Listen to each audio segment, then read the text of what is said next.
So, good morning to all of you. And today we are going to start another important discussions about evolution of management. And what we are learning today is how management evolved from the history. So, we have learned when we did the introduction sessions to management that management evolved from the very beginning of the humankind evolution, mankind evolution. It goes back to thousands of years back. But the evidence of this existence of management you can see in local other countries and subcontinental cultures and societies. But as a subject, the management writing started, you know, in the Western literature. So everything happens after people learned language and then starting learning through education system. So codification, recording into external memories happens after many years of happening things. So then people had to investigate, look at what really happened in the history. So sometimes people might have missed a lot of things, what people did in the ancient history. But some try to use assumptions and also guesswork and proving them later using some scientific investigation. That is how the knowledge actually written. So we have to believe in or refer the Western literature as the popular knowledge source in science is Western based. And yes, we know in Sri Lanka also there were management practices in the thousands of years back. In India, China, and other small countries. So it doesn't mean the Westerners started practicing management. No, but what is available now as knowledge is basically Western literature. So learning the phenomenon or the subject based on the Western literature. So we have to inquire and investigate into other domain, other cultures, other context. So we have to study about management in Sri Lanka, how it happened in the earliest time, management in India, and there are some writings, right? But these are not actually comprehensive, complicated, but someone can refer it and use it. My main point is when you say management, management started everywhere. We don't know where management first started. But according to the Western literature, they says the management happens with the evolution of industrial revolution, with the industrial revolution, right? So we learn the perspectives of how Westerners talks about evolution of management. Based on that, we have to just look at yes, this is how management happened in this context, and there are some alternative ways of explaining management in other contexts. Knowing that fact, we have to gather our knowledge. But today, when we say management, there is a management process all around the world. People accept the management process as what we learned, right? The back by the Western literature. It doesn't say that that is one and only process of management. Even in other contexts, also today, also people are using some alternative ways of management. So that if you are inquiring into that critical perspective, so you can do your research into that and find what how for an example how traditional Chinese or local Chinese use management, what is their process of management, right? How Africans, right, in tribes use management. So you have to do your research. But the organizations, corporate organizations, mostly in in the world, they have adopted the basic principles of management as we see in the literature, mainly backed by the Western literature. Okay, so knowing that, now we can question anything and everything in management, right? Though we learned one perspective of management. Okay, you know why I explain it? Because there is no. Now, when you say management, people say this is one and only approach of doing management. No, it is not the case. right? Okay, we learned this management to understand where this idea came from.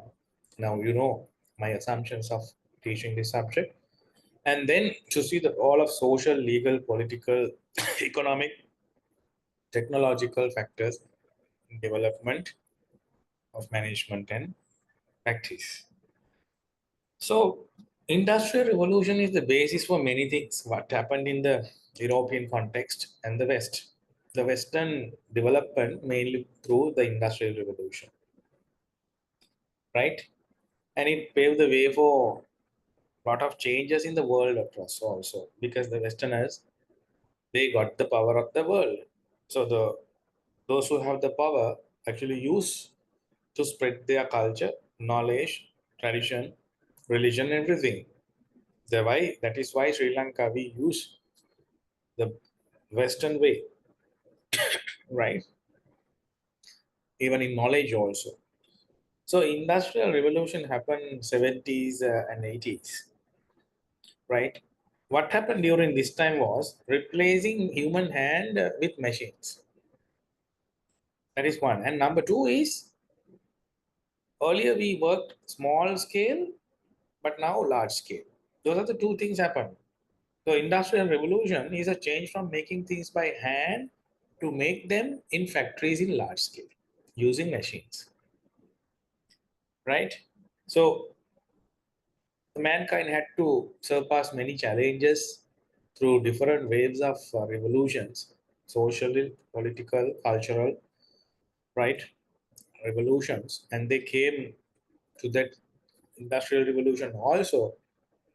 But the world evolved from industrial revolutions to different stages also, right? It's a big history before the mankind come to the industrial revolution stage, right? There are two things happen in the history. One thing is to industrial revolution and power balance. One thing is people started using the wheel. The invention of wheel changed the whole formula of working, right? And another important thing I think I give my personal view is the important discovery is not the wheel but the bullet. Bullet means that actually decided how to kill the enemy in the most efficient way. Earlier, through the traditional wars, people had to confront each other face to face in a big land because they had to reach to closer to the enemy to kill or damage the enemy. But with the use of the bullet, you can get hidden by yourself, right? With maintaining such a big distance, you should have killed the enemy before reaching closer. So that gave the competitive advantage those who had the most efficient and powerful bullets. That is how the focus of power changed from Asians to Westerners, right? That's my interpretation. So the whole world today, the Westerners' bias is because of the bullet, right? You can investigate this. You can see whether this hypothesis is correct, right? And just think about what would have happened in the world history if people still, right, engage in fighting and wars just using traditional methods. Okay, okay, just to ponder on that area.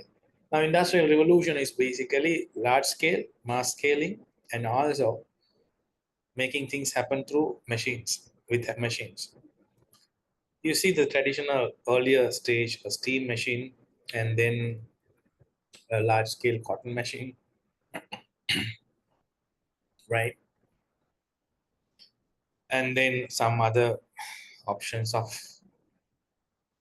alternatives for manual work, some early machines. This is a machinery stage.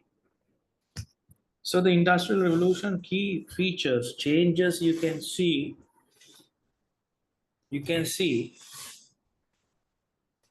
right, in different areas. Manufacturing area, steam engines were used, and cotton gin mass production through standardization and specialization. This is one of the biggest thing. The whole process was divided into smaller units, and they developed a standard how to do them by creating specialization. As few tasks were carried out repeatedly, right? Mass scale. And then transportation, they use steam powered ships and machines and railroads, right? Communication, they use telegraph.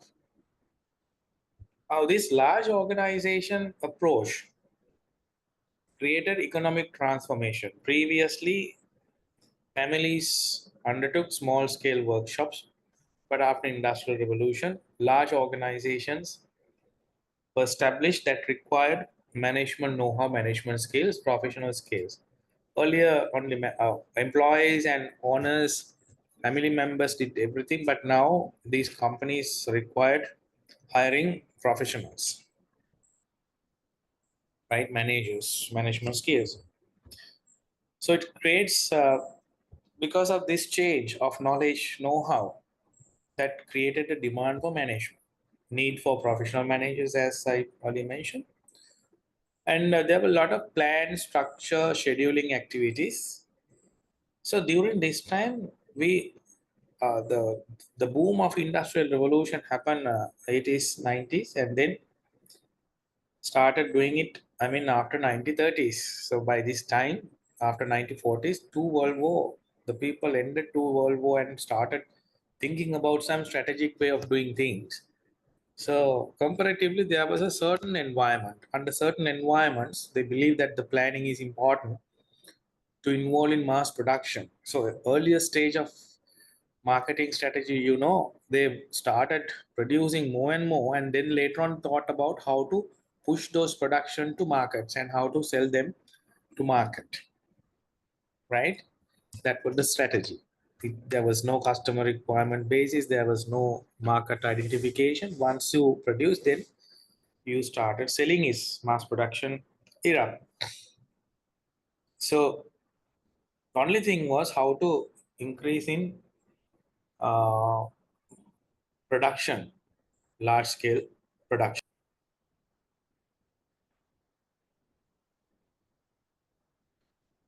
Right. And then need for worker training and socialization. Now, this is important now. This is a new context. Earlier, the work context, family context, everything was similar. But now, because of the large scale, the working environment change, working system tools, mechanism change, the demanded new skill set of skills. Therefore, the general people could not undertake the work in these factories because it needed trained people. And then people have to be trained not only to work but also to adapt to the social context, working context. That's why the socialization to factory work was important. These two, actually, these things created a lot of mess and terrible situation in the medieval European context as well. Now you see, when you watch even after medieval time, now when you watch this Charlie Chaplin movie, you can understand the social, cultural, situational factors existed during that time. It's terrible, right? This they actually surpass a difficult time even compared with us. I think we are not actually surpassing that time because we could enjoy. We had the law and standard that was already developed when we started our manufacturing era. But when they started their manufacturing, there were no protocols, so they had to struggle. They have to develop protocols and come out of it, right? So there were a lot of issues. That was the point I wanted to highlight. And then you see the management perspective evolution overview. Classical perspective started 80s, 70s, right? And then it existed in 1940s. Humanistic perspective, human relations perspective is the other schools of thought in management that again started parallel to classical but little bit later, right? And it actually existed even many more years after classicalist perspective. A management science perspective again, early 90s, 1930s, and before management science perspective started, this humanistic perspective had two branches. One is human relationist approach and human behavior, organizational behavior approach. So the organizational behavior approach was also a part of humanistic perspective, right? But important thing is that actually started talking about management science, right? So, and the system theory, again, the mid of 1990s, started to broaden the manager's perspective. So that actually evolved for strategic thinking under contingency views, right? And total quality management came later. And then, importantly, the learning organization perspective that really started after 1980s, that is the HR perspective in management, mainly development perspective, right? So then technology driven uh, era. So these are some, the way that people look at the history. So if you see the evolution from another author, you see they may be slightly differentiating their graph or protocol from this. Important thing is to understand, identify there are different salient waves of development, right? Most of the people agree on the waves, but the timing, timing is not a very solid demarcation of where to start and when to stop.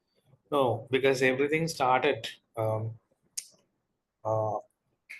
Most of the time, the management, scientific perspective, system perspective, and humanistic perspective, those are integrated together, but there is a slight time difference, right? So you can't just assume one wave started just after another wave. No, there is no such after time or ending time. It's a kind of a evolving. Still, you can see all these perspectives are in operation. Now, if you take a apparel industry, using the apparel industry, we still use the classicalist scientific management process, and we use humanistic perspective. Human relation is fundamental policies, and also the organizational behavior perspective. And there we use management science, system theory, and also contingency view. We use total quality learning organization technology. Everything is used in apparel industry today in Sri Lanka, right? Just to for learning purpose, we can now, if you say a management practice in today's organization, since you are doing a bachelor of business, management degree, so your knowledge can be differentiated from an average person. Average person is doing what he's doing, right? The thing in an organization today, but you know the reasons how and when, where it started, right? That's the difference. So you have more justifiable, reasonable arguing capability than an average person who is just doing the things today, right? And then first we talk about schools of management, classicalist perspective. Under classicalist perspective, there are two main branches. One thing is scientific management, the other one is administrative management, right? The classicalist school of thoughts, that scientific branch, it was actually developed by the father of management we call Adam Smith. Sorry, F.W. Taylor, right? W. Taylor. But people don't agree on that also, right? There are different viewpoints. But popular idea is that we'll see. And then the behavioral school, management science school, and later on there are some other development, system theory, contingency perspective. Look at the scientific management. Main author is a Frederick Taylor. Frederick Taylor is an American mechanical engineer who wanted to improve industrial efficiency. Now, what Taylor did was he was actually considered father of scientific management actually in the American context, and even there are some disagreements with the Western Europe context, even other part of the world. But even what the F.W. Taylor found out can be seen in other, even out of European context, right? So what he introduced was uh, scientific management, right? So mainly his concern was to reduce the time taken, meaning increase the efficiency, right? So to increase the efficiency, he introduced few steps. Those few steps we identified as the scientific principles of scientific management. Now, what are the scientific management principles? Right? So he called this as a systematic study of the relationship between people and the task to redesign the work for high efficiency. So his intervention was to redesign because when he undertook the work, still the production was going on, but he wanted to make sure how to increase or he wanted to make sure some increase efficiency in the existing system. That's why it was a redesign. His intervention was redesigning. It's not an invention actually, right? So what he suggested, uh, first thing he suggested to study what you currently do.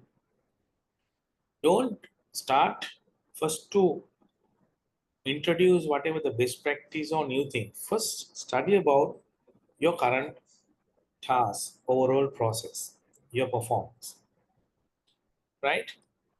And then think about how to improve it. There, he asked to identify each and every steps and tasks of the overall process, right? And the second suggested to integrate or divide the whole work task into similar small work unit, right? Okay, you study A to Z overall process and identify the specific task unit. And then the second point was, okay, just integrate together the similar tasks, but make sure you are not integrating many number of tasks, only minimal number of tasks for one work unit, and you integrate the rest to the second, third, and so forth other work units, right? So now second stage is completed, organize the new method into rules. So you demarcate the overall work into small work units and introduce how to do those tasks. Now up to this second level, you have few knowledge. What is the knowledge? First knowledge, you know currently what you are doing, the overall process. And then you know how overall process is done. What are the small tasks that complete the overall? And you have done now some collection integration of tasks to small work units, right? And then you have decided how the small work is done. So efficient method has been created, right? And as a result, what you have done is you have made that as a rule now. What is the rule? You have job number 2, 3, 4, 1, 2, 3, 4, 4, blah, blah, blah. And job number 1 integrates have this particular task, 2 has the particular task, 3 has this particular task. And there is only one and best way of doing that task, task unit 1 or the job 1. And there's another best way of doing job 2, 3. So people who are doing the task cannot deviate from that. They have to do every time everything as prescribed. So you cannot deviate from that. So that is a rule. So if anyone is not following this protocol that we have established in doing the already identified task in a job, that means you are not doing your job properly, because now it has become a law, right? So now you have created your job profile.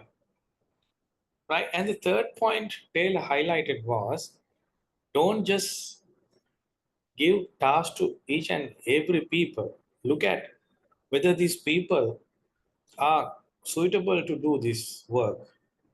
Suitability was measured not by looking at qualifications, people profile, blah blah blah. Just look at initially the physical fitness, personality, right? If you look at the hands, see whether these people have the 10 fingers, right? Whether they can use it properly, the machine, right? So based on that, Taylor asked to recruit the people based on the task, right? And then give an initial training. Okay, before you ask this, because now people are working with the machine, so give a basic understanding about what the machine, how to do, how to operate it, what is now. You have established a job task and also how it is to be done. So make sure that before people work start, you train people on how this particular job is done. That's important. He highlighted that, right?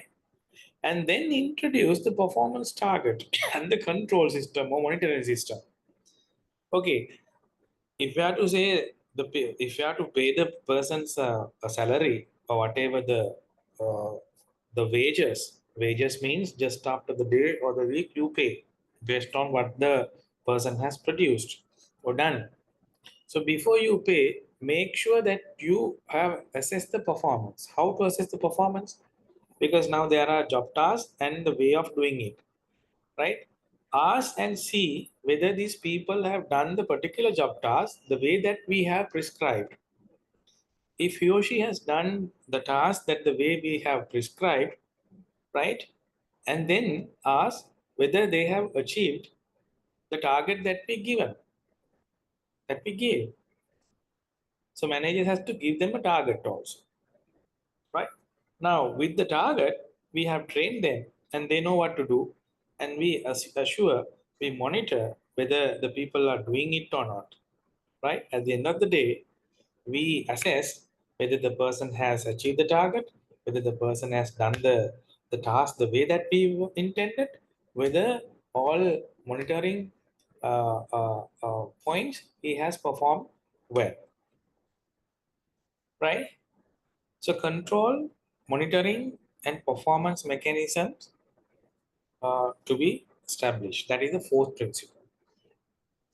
Now, these are the four principles of F.W. Taylor. So, F.W. Taylor has initiated very critical HR points. One thing is recruitment, other thing is training, and the other thing is performance management. But that time, they did not identify it as a human resource something. It was a part of a management. You see, the part of a management base basically managing people, right? You can remember when we talk about management introduction, we say management is none other than human resource management. I'm biased to that because I'm doing human resource management, right? Okay. Once you measure the payment performance and then you pay, right, based on the performance. So, what are the four principles? Study about the overall process and demarcate into smaller units of jobs, right? Decide the best way of doing the task and make it a law. Select the people and give initial training on how to do the task and do a close supervision and monitoring and a performance management system.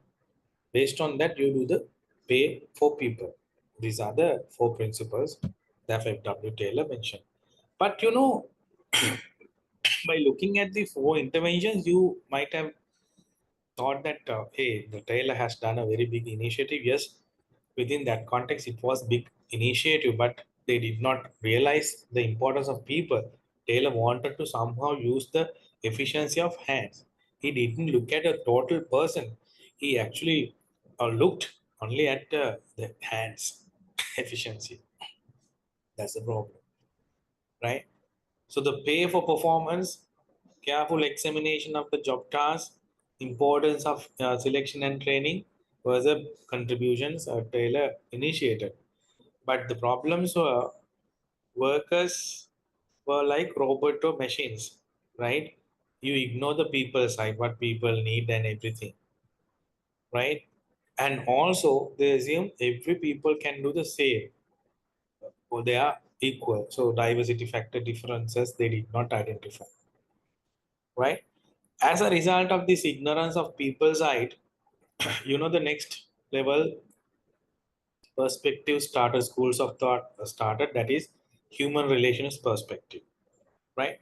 But under the classicalist perspective, Taylor mainly worked on how to increase individual efficiency and efficiency.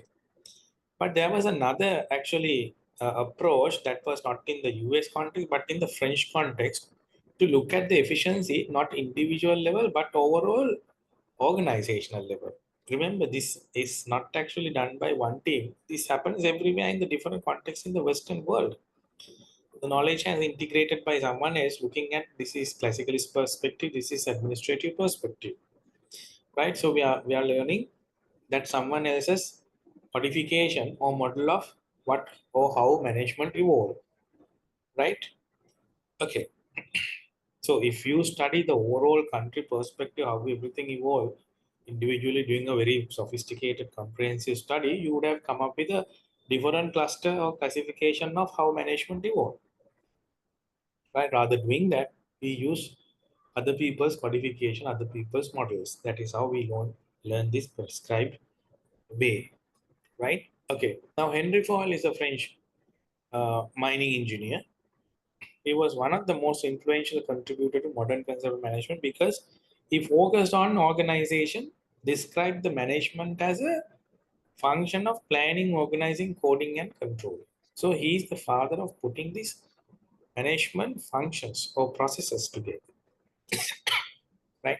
He introduced, when you say management, it is for overall organization. It has planning, organizing, coordinating, and controlling. And further, he introduced the 14 principles of management: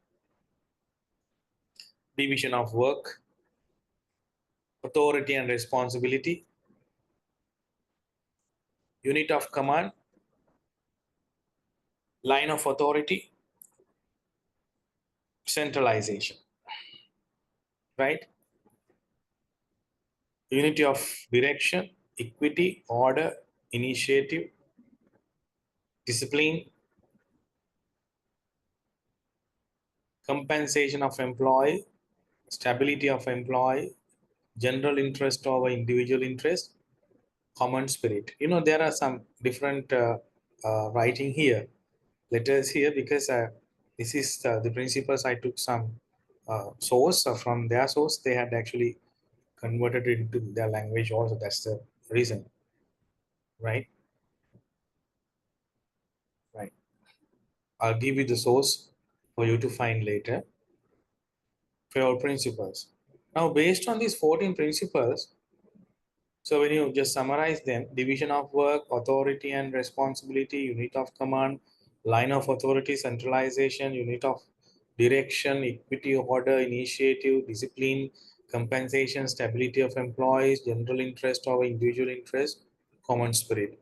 Those are the 14 principles. Now you see each and every point, the 14 principles can be discussed in a lengthy manner, right? Very important. These 14 principles uh, actually could contribute to establish the what you call the bureaucracy. Bureaucracy means how organizations to be managed, right? Positions to be created, reporting styles to be established, everything designed. Bureaucracy was positive those time because nothing. It was a formalization of organization. So to when management started in a gigantic mass scale production, they wanted to have a kind of a smooth connection of overall organizations in the best way, right? They wanted, actually Henry Fayol studied about the best way of managing organization. Taylor studied the best way of doing a work by an individual. So both are the best ways of managing individual work and overall organization work. So that time it was a great contribution. The bureaucracy was positive and accepted as it actually formalized in a rational way. the overall big complicated process. But today's organization, the bureaucracy is perceived in negative because bureaucracy now reduce overall efficiency and effectiveness. Because now we have technology and many other options. That time there were no options. So that's why they welcome bureaucracy, right? So the Max Weber is another administrative schools of thought author who actually inspired in the way that Fayol inspired, right? Putting the hierarchy of organizations, the bureaucratic approach, right? The bureaucratic approach principles and Fayol's principles have some similarities, but Max Weber basically the German context. He developed it Fayol in French context, right? There were no learnings from each other, but mostly their principles seem some similar, you know, concepts. So this is how the classicalist perspective under scientific management and administrative perspective contributed the development of management. They introduced the scientific management, they introduced the 14 principles of management, right? Bureaucracy, and then they um, solved how to efficiently run organization and do a small individual's work or individuals work by finding the best way of doing individual work and the best way of managing an overall organization. But they were mechanistic, not human based. They will look at only the efficiency side. That's why the productivity problem still existed, even though these people found out about the best way of doing the things at the individual and organizational level. Still, they had this efficiency issue. There were further studies continually going on in different parts of the countries in the Western world. As a result, there was another study called Hawthorne study, started 1926 to 1937. They conducted it, and then they realized there are some external factors like lighting, heating, aircon, right? Informal group, right? Those are also some critical factors that affect individuals' efficiency and effectiveness. Not only the best way. Even though they argue, even though you create the best way of doing the work and best way of managing the organization, still there are some other factors in between those things, those affect the individual performance, right?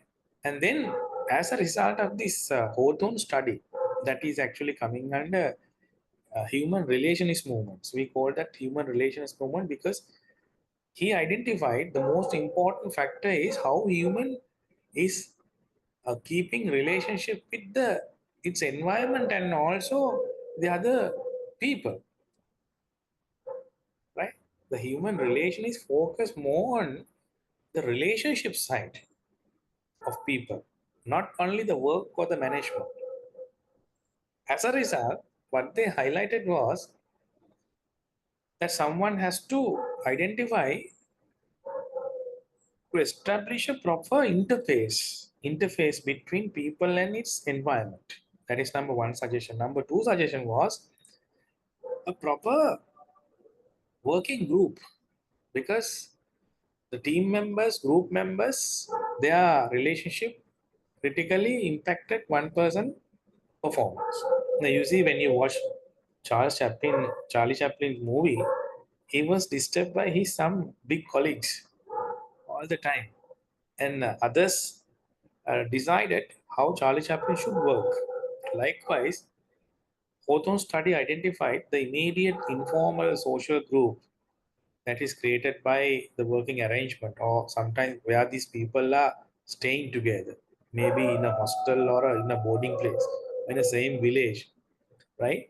So out of the work they decide, hey, you should not work like this and this is how you have to work, blah blah blah. So there were some informal working norms, and then Hawthorne study found out the informal working norms that is coming from informal social networks within the organization. What do you mean by informal? Because that was not established by the organization. People by themselves created those norms. right? Those informal norms create a lot of pressure of work. Whether you establish a best way or the best management system, still people can work decide whether they work or not because of the informality. So human relation is identified that organizations have to be very much concerned about the informal working network and the group. That means, in other words, how to arrange works in a team. Second point was the interface. That means when people work with machines, what are the factors that we call the economics were brought into study in the perspectives of management by the human relations. They realize when people work with the machines, there are right heating condition, lighting, air conditions, and also the distance, how people should work with the machines, some positions, everything has to be conserved. The human relationist actually focused showed the importance of economics and informal groups other than the best way of doing work or managing organization. That was the human relations contribution. That is coming under human relationist is a one branch of behavioral management, right? So behavioral management overall focus on the way the manager should personally manage to motivate employee, right? Now another thing happened after the human relationist approach, and then organizations and authors, management gurus or the managers, practical managers, want us to study about how to make sure that right economics applies and human relations context or informal group context is created. Then they resorted knowledge from other sources like psychology. So some people who actually use the psychology, right, they started, okay, there are some psychological insights that can be used in organizations. So they see that there are some knowledge out there that can be used to change the behavior of people within organization, right? So then, there at that time there was some industrial psychology, that concepts, and also industrial psychology again under the branch of psychology. But there was another version of studies under the management that actually talks about psychology and how people behavior can be controlled within organization. That was labeled as organizational behavior. Now, human relationist movement gave the birth to organizational behavior perspective.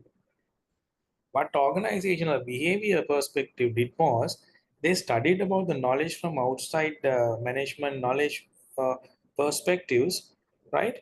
In changing people behavior. In other words, how to motivate people within organization, right? So they talked about many things. Motivation now, Maslow's motivation theory, Herzberg motivation theory, Alderfer's theory, and then the leadership theory like Dr. McGregor. There were a lot of theories brought because of they use a lot of psychological insights in deciding the people behavior. So the human behavior perspective changed and challenged the traditional management and the owners in a great deal, right? So the when you say behavioral management theory, there are human relations perspective and also organizational behavior perspective together, right? So both oftenly called the human relations, or earlier it was the human relations, right? So human relations movement and organizational behavior focusing on the dimension of human work of dimension. So human dimension of work, right? So they actually highlighted you have to look at your employees not as employees but as holistic individuals, as a valuable resource and as an asset to be developed and work with, not as machines. So they said you have to look at your people as people, individuals, not like machines. You can't treat like machines to people. Identify they have a different informal social context. They are sensitive to environmental factors. And when you are trying to motivate, you have to motivate them looking at they have a psychological other cognition process Therefore, you have to do different things. What are the different things that they suggested? You see, before theory X and Y, you see, there is a very important theory called this theory. What is that? Maslow's hierarchy theory. What Maslow said was, uh, that is father of humanistic psychology. Maslow introduced need hierarchy theory. That means people to be motivated or exert effort, they have to you have to satisfy people needs. They have their basic needs to high level needs. Unless otherwise you satisfy their needs, people cannot motivate. So that was introduced to organizations. And then when it was taken to organizations through organizational behavior, the managers were asked to look at people's gender, their age, their background, their qualifications, and based on that only you can identify their need level.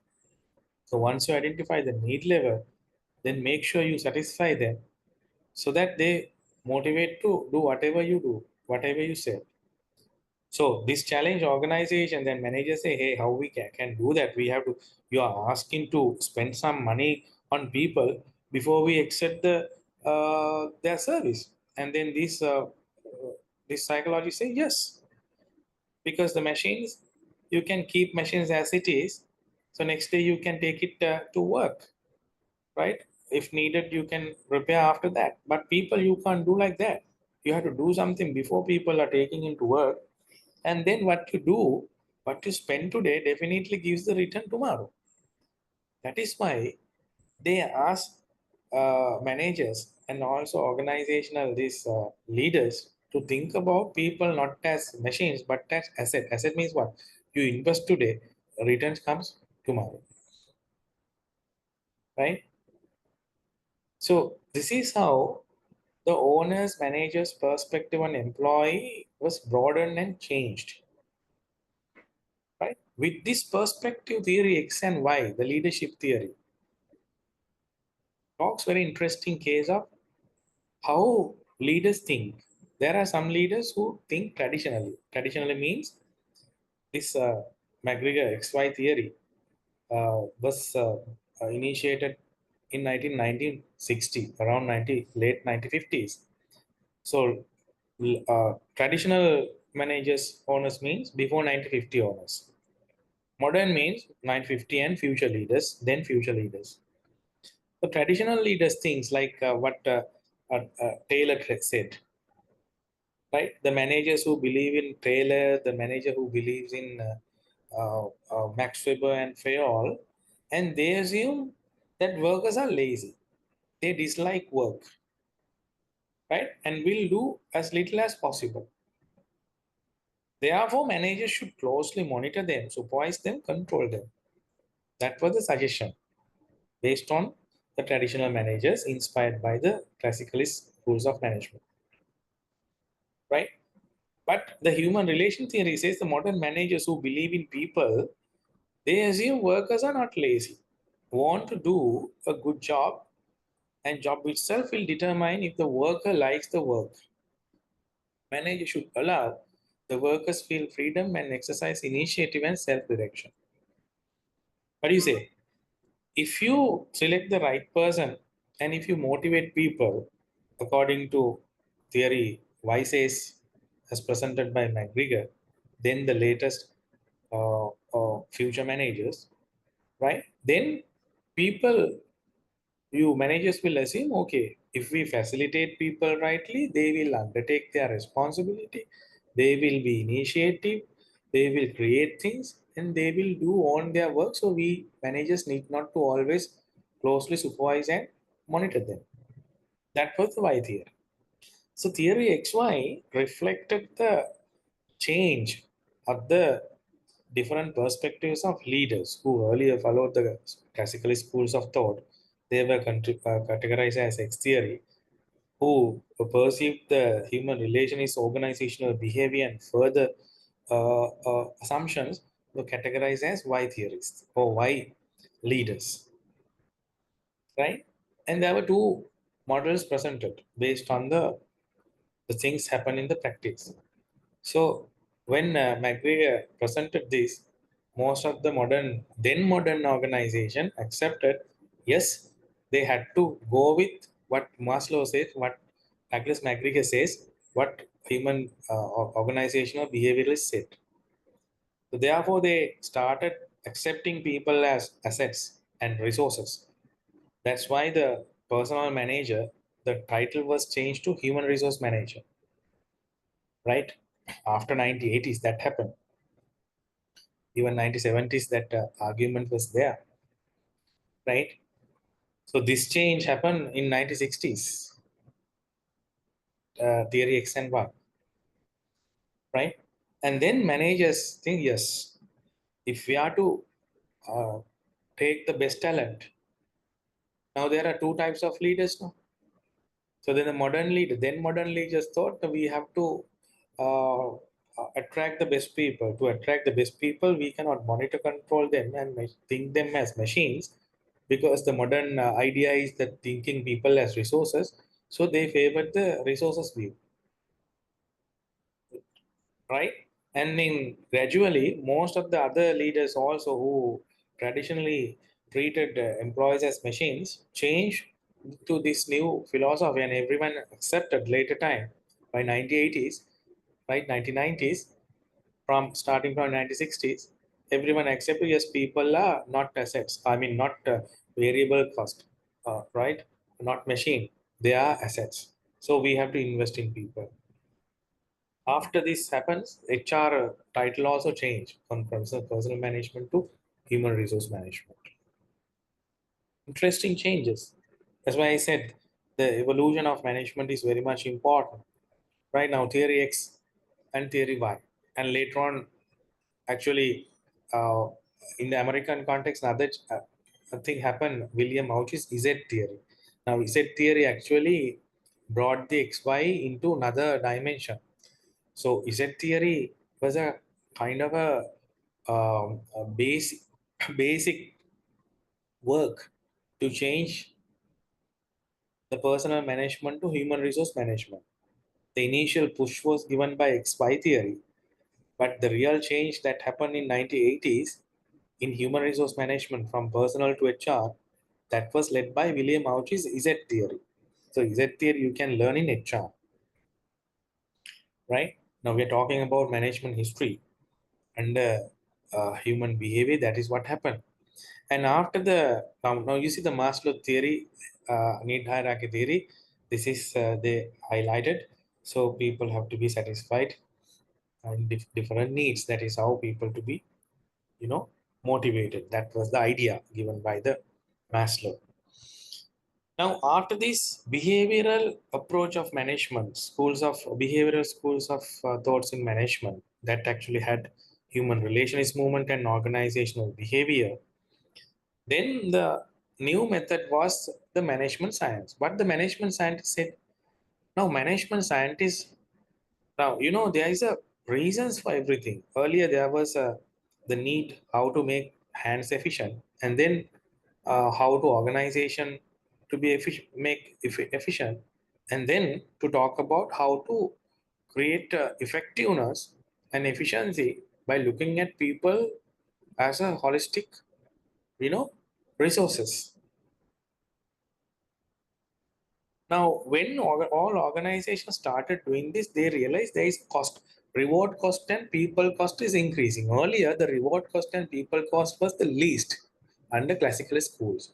But under behavioral perspectives, they realized the organization's reward cost, payroll cost was really going up. And there was a how in HR, right? There were a lot of criticisms raised from managers, owners to HR. Hey, you guys are doing a lot of things, but nonsense. There is no output coming to organization. HR is not contributing to business. So yes, we have to treat people. We have to go with Y theory, and you have to satisfy needs. You are satisfying needs, but no outcomes comes. That was the argument started. That critical debate is still in HR today, right? And then, as a result, what they realized was some people who actually learned about quantitative management, operations management, they introduced some scientific mathematical things. operational management tools, right, to justify what people do, right? Justify what people do. So it uses mathematical techniques like linear programming, modeling, simulation, and right some other theories. Chaos theory is actually that is coming under system theory, right? So quantitative management was using mathematics and statistical formulas in management decision making, right? So this actually came to introduce or justify the project outcome. If you are to have a budget, show us the result. Based on the result, the budget was approved because you justify your decision, right? So these justifications actually was a solution to cut down unnecessary investments in people and other context. That is quantitative. Operations management basically provides managers a set of techniques they can use to analyze an aspect of an organization's production system to increase efficiency, right? Now, what really did was organization wanted to be more rational and justify any budgets before they are spent on. If managers want to make sure that the people are motivated the way that the behavioralist says, and the managers have to justify, yes, we do this motivation and spend money on people or invest in people because there is a need of doing our process efficiencies in this way, right? So they achieved two purposes by management science by applying quantitative management and operations management. One thing is they increase the process efficiency and effectiveness. Earlier, there was no process focus, right? Process efficiency to justify the decisions that they're taking on certain actions. And another thing is to justify and identify how people should be really utilized in the process. It's a big discussion. So I'm not going to go with this big discussion because the management science, these people with the system perspective later and then the contingency perspective after that system perspective, all actually started talking about the value process, right? The beginning of talking about value process is the management science because management sciences, they ask everyone to justify your decisions to look at the process efficiency, right? To operations management wants to pressurize managers to talk about the process efficiency and the quantitative management provided the management mathematical statistical tools, right, to be used in such decision making, right? Okay, so this is the contribution of management science. They started to not to control but to ask organization manager, okay, you can invest in any processes but the make sure that you justify before you invest, you justify your investment. Therefore you have to justify the input process and output everything what you're going to do before you undertake something. For that they were asked to use mathematical statistical systems in analyzing their overall production system processes so that managers could identify what processes first and how these processes gives output for contribution to management. That was the contribution that the management science theory did. And after the management science theory, now even the management science theory brought the total quality management, right? Focus on analyzing organizations' input conversion output processes and then management information systems. They wanted to use basic informations, storing information and using those information to justification. So these all happen for that. What is that? Justify, rationalize whatever you want to do. Before you do, show the contribution, right? Using some quantifying techniques, tools, mathematical, statistical techniques, tools, so that everyone can be convinced this is what you're going to do, this is the input, this is the output, right? To actually be transparent more about the process, right? And then the next perspective was system theory. Now, until this management science happens, managers and owners, everyone thought about within process, only within. Earlier, only the hand, and then the overall management process, that is classicalist. And then people behavior within organization by the behavioral perspective. And then to look at the process efficiency and justify it, right, within organization, that is by management side. But now the system perspective said, hey, you guys are just talking only as a frog in the well, right? But look at, there is a big environment out there. So in the environment there are some opportunities, there are some threats. You're always looking at your weaknesses and threats, or weaknesses and strengths, right, within focus. So you cannot do that because environment is changing out there. You have to be strategic. You cannot justify the things only your within requirements. You should be able to justify what you do in relation with what is happening in the environment. So they were asked to look at, they were asked to analyze the environmental component. That was the system perspective contribution, bringing the manager's owner's first perspective from within to outside. How? They think organizations as system. Now, any system can be a closed system, open system. Closed system is there is no connection with the outside. But system perspective said organization is not a closed system like you have so far dealt with from classicalist to management science. Organization is open system. So that is operating within environment. So starting things happen in the environment, and you have to end your things in the environment. So look at organization as an open system. Therefore, you will have organization as open system. You have your organization stakeholders. There are those you all are talking about employees and your greedy or purposes, but there are some other stakeholders like customers.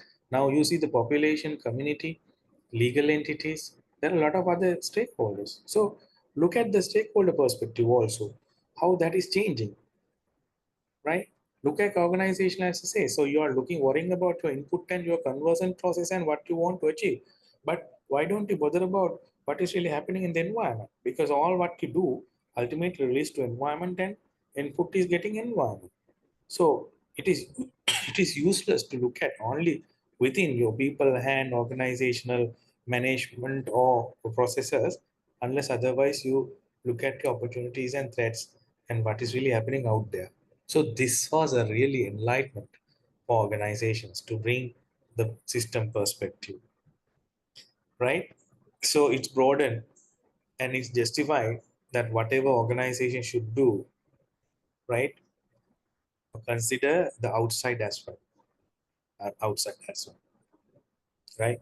So system perspective question whether organization take right things at the input place.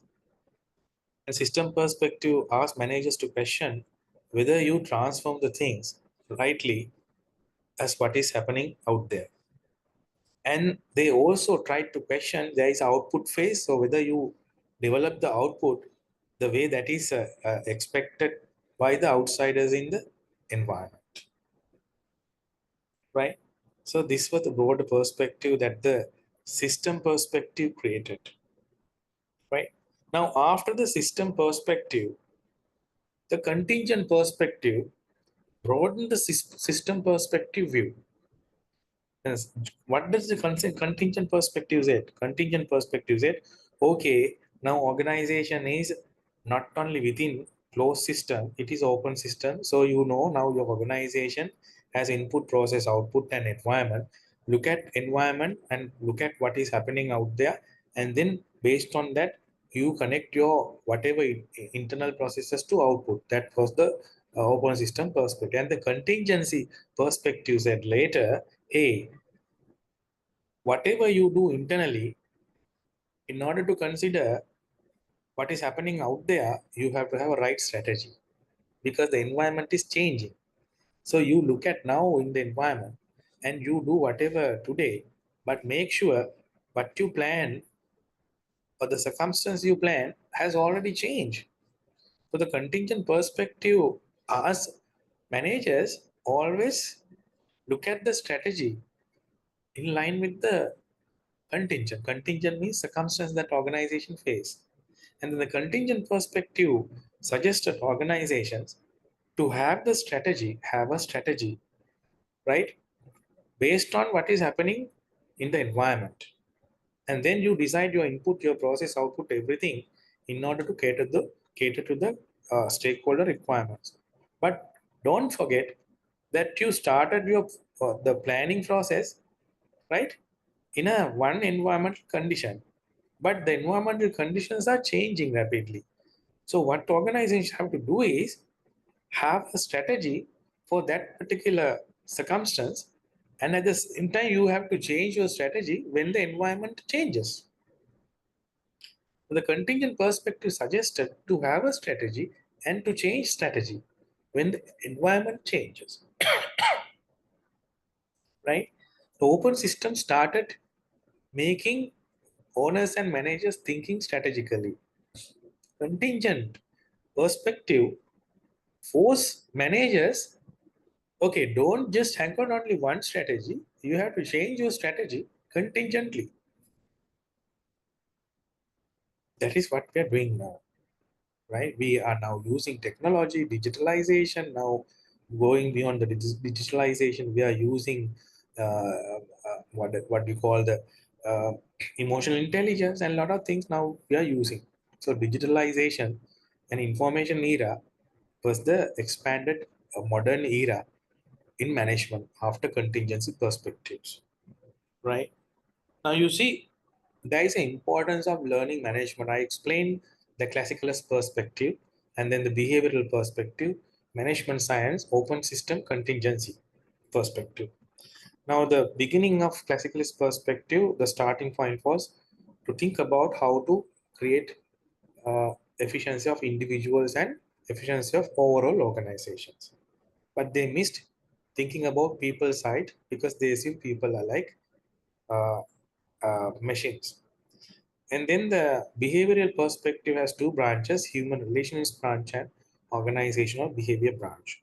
Human relation is focused on the importance of considering the ergonomics or how people react to external environmental factors within organization.